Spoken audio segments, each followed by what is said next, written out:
Today, for the first time ever, defendant Donald Trump's fate in this criminal trial is now in the hands of a jury of his peers. The presiding judge giving the standard and detailed instructions to these 12 jurors in a case that's anything but standard. We know that. And tonight we can report several brand new developments from the jury's first day of deliberations, which lasted over 4 hours. We have now gleaned new clues about what they're discussing, what they're considering, what exact evidence and testimony they are focused on today and presumably leading into tomorrow when they hear more of it. We can even tell you the kind of instructions that they want to make sure they're reviewing. And so our breakdown on that new information is top story in our broadcast tonight. And here is how today's process played out. The nation riveted and on a collective verdict watch.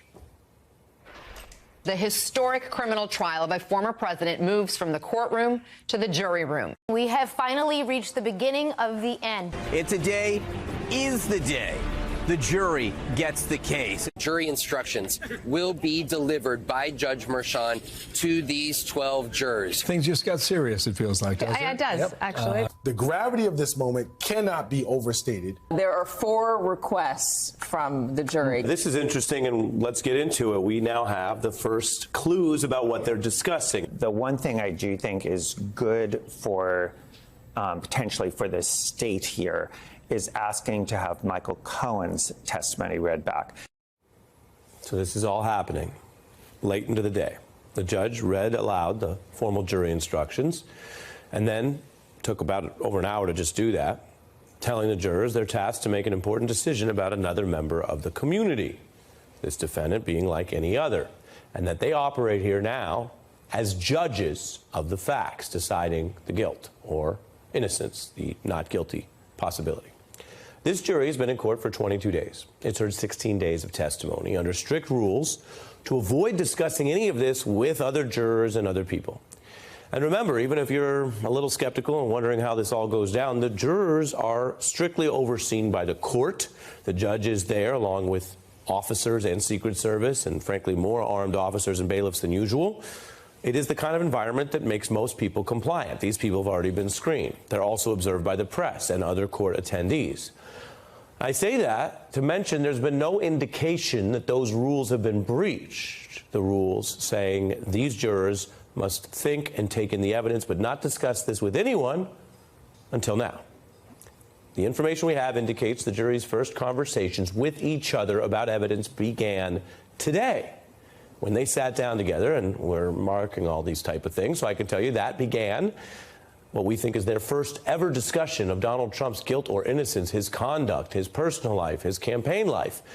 It all began when deliberations commenced at 11:37 a.m. New York time. Trump was seen standing up and sort of grimacing, according to accounts. He also made some remarks today reiterating his claim that the case is basically rigged. And then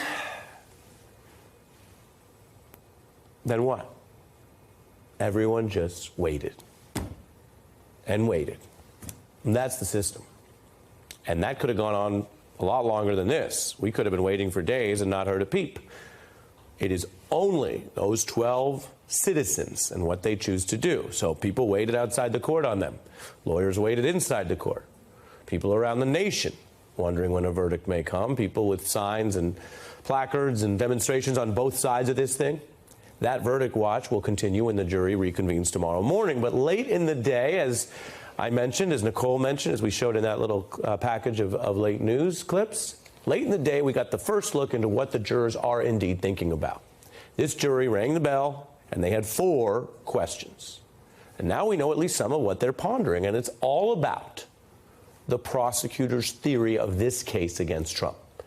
The jurors requested testimony about tabloid publisher David Pecker's call with Trump. This was in June 2016.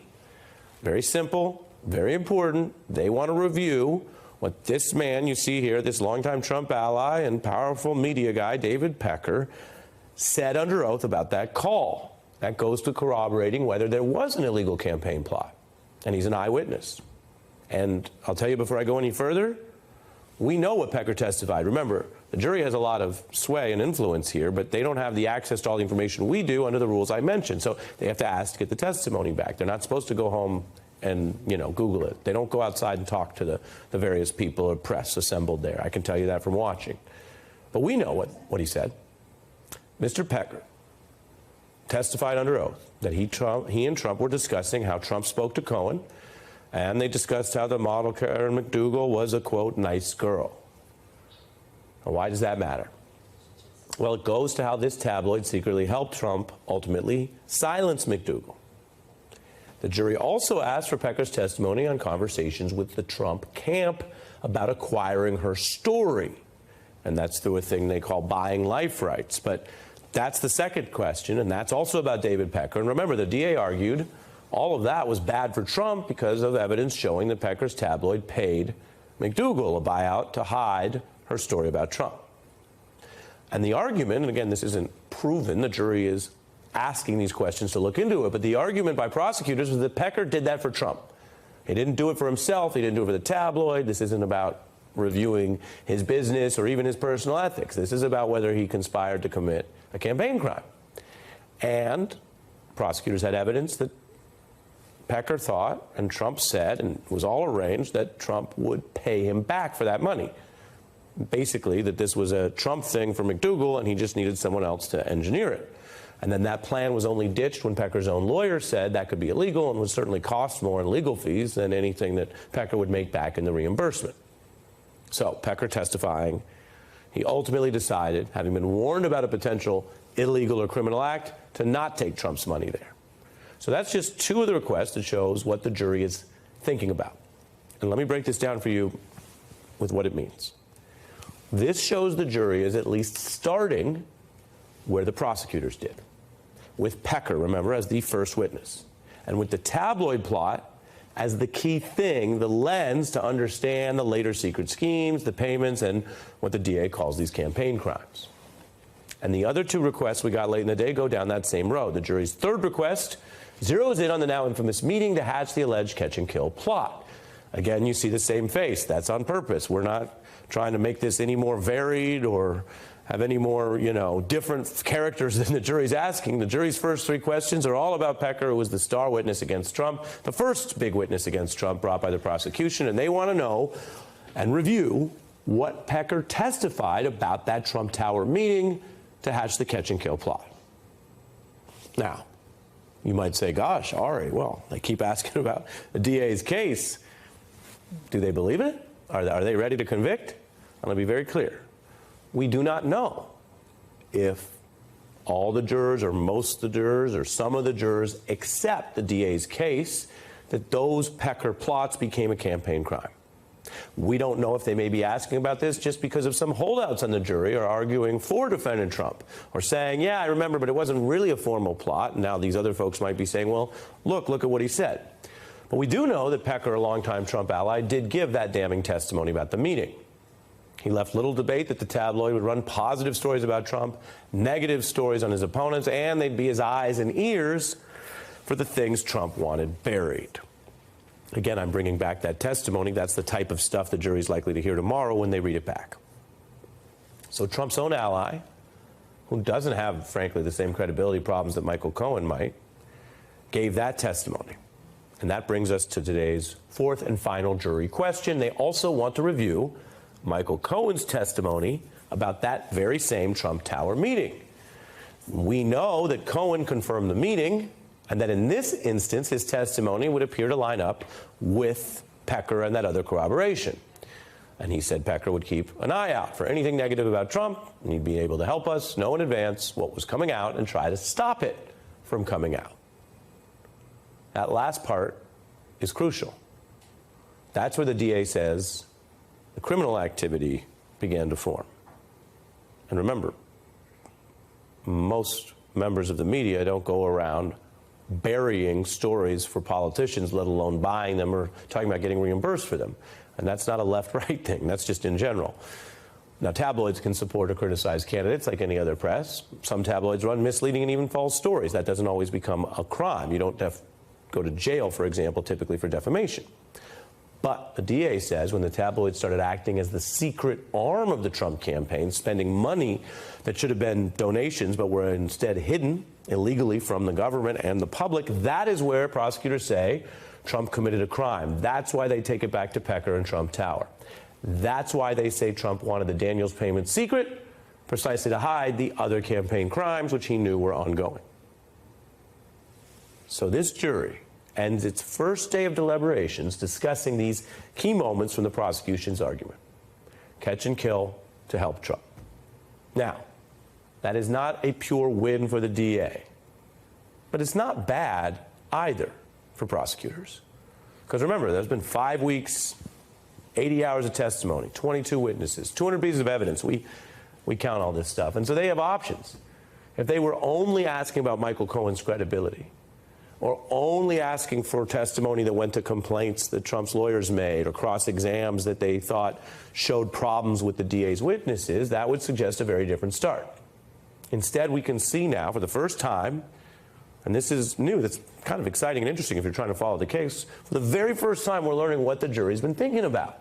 And we have every reason to believe that the jury has diversity, professionally, ideologically, and otherwise, but they have come together and in their group process, they are topically, logically following at least the start of the path the DA laid out. Follow the money, follow the tabloids, follow the cover-up. And that the tabloid meeting led to the very actions that formed the conspiracy. We are here now.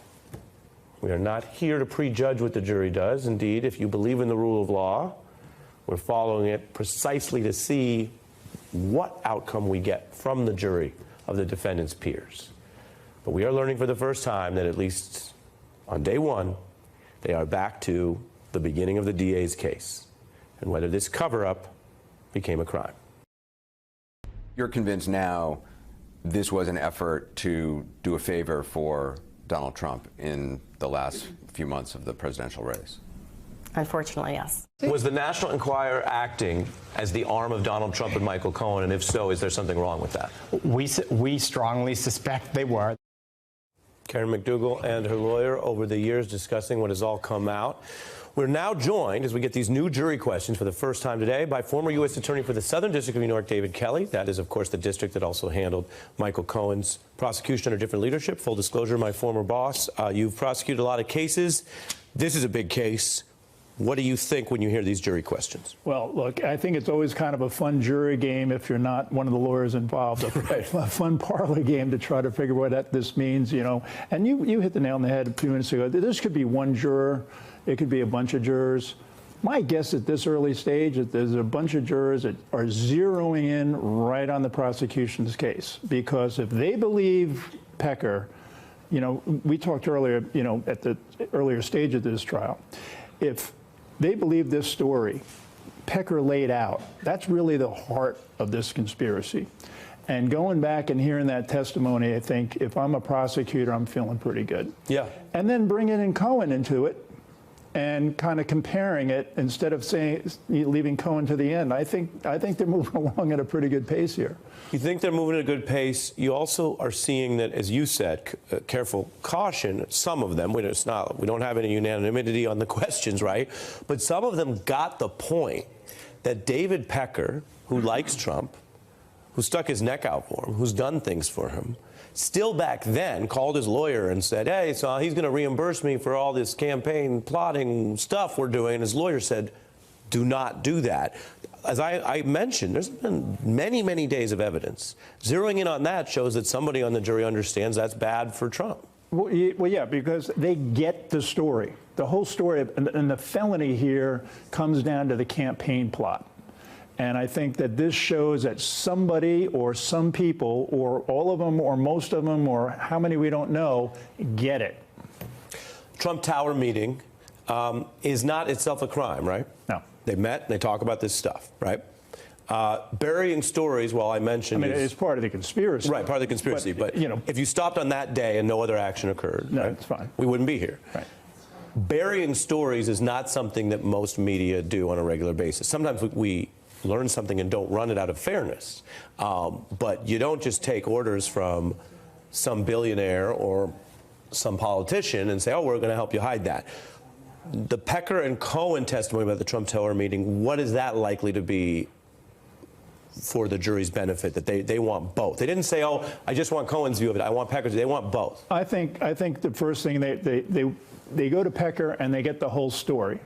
There's corroboration out there, some of which is Cohen.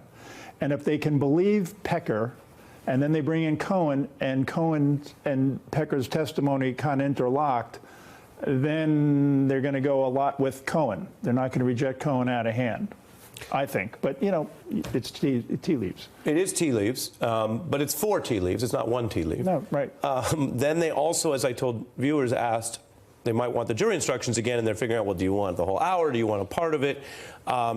Do you read anything to them wanting that this early? I mean, sometimes people want that later, no? True. You never really know when you're going to get the jury instruction request from a jury. You don't. Sometimes you don't. I think up front, it's probably a good sign that they're moving through this pretty quickly, and it'll be interesting to see if they ask for a particular portion of the jury charge as opposed to the whole thing. Yeah. But again, I don't know. Asking it early on. Could be nothing. It could be. Yeah, that's fair. That's fair. We look at the jury's makeup, and there's all these things we protect about them, including obviously their identities. But they were asked about how they get news. This is who they are, and this is their professions. When you look at how they got their news, okay, many of them are varied. Some people kind of said Google, which basically means you don't check the news that often. That's fine. No offense taken, David. But some of them say, like Juror 2, oh, he goes to Trump's Truth Social, okay? Juror 1 says he clicks around. He does MSNBC, full disclosure. We'll take it or leave it. Fox News, New York Times. Looking at this and then thinking about these questions, can you imagine the back and forth? Do you imagine maybe the Truth Social or the Fox person saying, yeah, I don't know. I don't know that it was a full, you know, because a lot of people talk like this nowadays, David. I run into this myself sometimes. People, it's not that they have a fact to rebut you with. They just say, oh, I don't know. I don't know there was a really meeting. And the other jurors were supposed to be respectful. I would say, and generally, day one, we believe that everyone's on their best behavior. But the other ones go, okay, hey, we'll give it to you. We'll give you the testimony. Well, I tell you, I've spent a lot of time watching jurors step into the jury box for voir dire and looking to see if they have the Daily News or the New York Times or the Post or and trying to read something into that. And I think at the end of the day, I trust that a juror is going to really listen to the evidence and put their own biases aside and decide on the facts of the case. And I think that all the jurors together really help each other do that, you know, and focus and talk about. I mean, up to a point, David. If they're deep OAN, or you know what I mean? If they're only into I met someone at now I'm really going off topic. I met someone at a cocktail party once. They didn't know my job. So this was really random, and said, oh, what are your hobbies? I said, I like music. What are yours? It's like normal chatter. They said, I'm really into conspiracy theories. I said, oh, like which ones? They said, the classics, you know, JFK, moon landing faked. But they were dead serious. I mean, at a certain point, the jury instructions require a certain level of information literacy that some people refuse to use. Right, and that's what the voir dire is designed to root out. And, you know, theoretically, that should have come to the surface through the questions they asked on voir dire. So if you have a conspiracy theorist in there, then you might be talking about a hung jury.